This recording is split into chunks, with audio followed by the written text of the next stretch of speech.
The fight to get President Obama's nominees confirmed by the Senate has been a wily one so far. As we have discussed this hour, it looks like Iraq veteran helicopter pilot Tammy Duckworth will finally get a vote for her proposed position in the Veterans Administration after North Carolina Senator Richard Burr lifted his mysterious objections to her. Important appointees like the ambassador to Iraq, the top legal eagle in the State Department, the new head of the Office of Legal Counsel, that office that wrote many of the infamous torture memos during the Bush administration, all these appointees are still being held up in the Senate. So far, the highest-profile nominee to survive dug-in Republican opposition is Hilda Solis, the nation's first Hispanic American to head the Department of Labor, herself the daughter of two immigrants whose work lives included union activism. Remarkable, I know, a labor secretary who actually purports to support labor. I know. The confirmation of Secretary Solis is historic and really politically important, not just because of who she is, but because her department, roughly the department for people who have to work for a living, it's the department that makes sure the government is looking after not just the executives who sign paychecks at the end of the week, but the employees who cash them as well. At a time like this, we need that department to be super heroic, to be better than it's ever been, to be staffed by people in capes and tights if need be. This year, we'll probably see a political fight over the most important labor legislation in a lifetime, the unfortunately acronymed EFCA, the Employee Free Choice Act. That would make it easier for people to join unions. An important defection from EFCA by Blanche Lincoln, the conservative Democratic senator from Arkansas. She defected from EFCA yesterday. That does make the legislation less likely to pass. And of course, this year we'll probably see the very worst job market in a lifetime as the economy sputters along on very expensive life support. Unemployment is up to 8.5% generally. It's up over 11% for Hispanic Americans. It is over 13% for African Americans. Joining us now, not in a cape and tights, but still, is the Secretary of Labor, Hilda Solis. Madam Secretary, thank you so much for joining us. How are you, Rachel? It's good to be here. I'm great, thank you.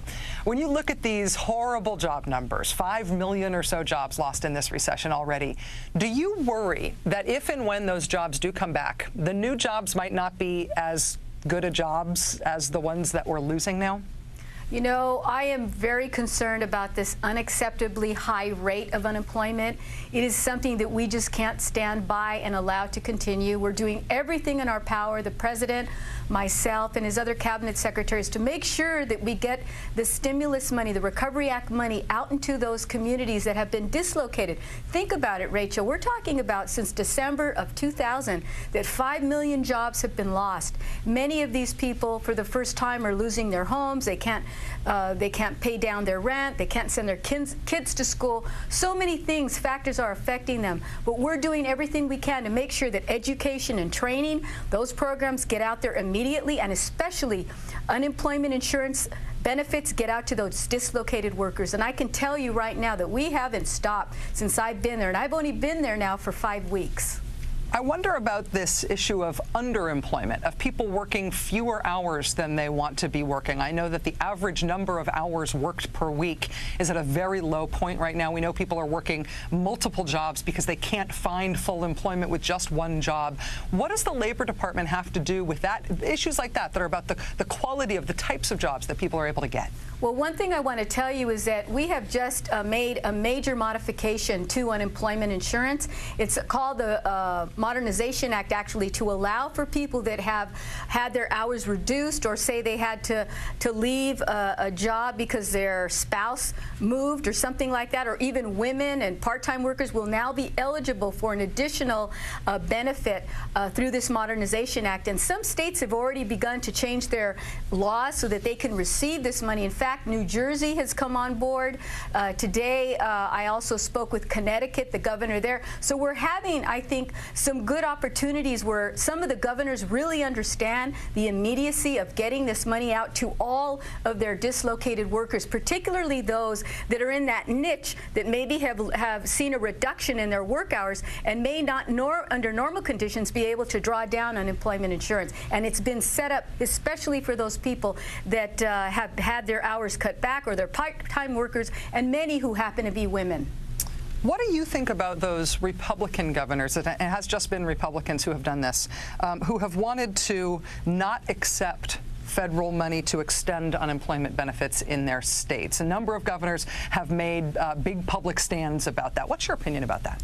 You know, I'll be honest with you. I am delighted that for the last 2 weeks, I've been making calls with Democratic governors and Republican governors. Today, my call was with the governor of Connecticut, and she was telling me that just today they were also extending a provision in their law so that they could draw down the full amount of unemployment compensation benefits that we could provide to them through the federal government. So I don't look at it as, you know, Republican or Democrat. We got to talk about people. We got to talk about those dislocated workers and those families that urgently need this help. That's what the public needs to be focused on. That's what we, as policymakers, as politicians and folks that are out there, we need to be careful and mindful of those people that have been going through this hardship for the last 2 years. In terms of the Employee Free Choice Act, people who support that act keep expressing confidence that it will pass. All of their public statements are very, very positive. But we have seen a little bit of erosion in the Senate, which is where the votes really count right now. Senator Specter, Senator Lincoln, both now saying they will vote against the legislation. I, from here, don't imagine that there are enough votes to pass it. I wonder if you think it will pass and if the Department of Labor has a role in promoting that legislation. Well, the president and I are on record in support of this legislation. I, as a former member of Congress, he as a former senator, but he continues, as I do, to believe that this is a good bill and we would hope to see it pass. Madam Secretary, just one last question. I know you've been on the job for, as you said, about 5 weeks now, just a little bit over a month. I have to ask, it's got to be a big leap from the House of Representatives to the cabinet. How has it been? How are you doing? I'm excited. I just can't tell you how thrilled I am about the opportunities to do good things for our country, particularly dislocated workers, our youth, those hard-pressed communities that have seen their job losses, trying to provide increased protections for them in the workplace, and OSHA in wage and hour. Those are areas that I think the American public is really will start to see some changes, and I'm very, very delighted and hopeful to be a part of this administration to see that agenda move along. That's what change was meant to be in the November election, and now we have to implement that plan and that agenda. So I'm just excited, Rachel, and it's a wonderful opportunity to be here with you. Secretary of Labor Hilda Solis, thank you very much for being on the show. I really appreciate you taking the time. Thank you.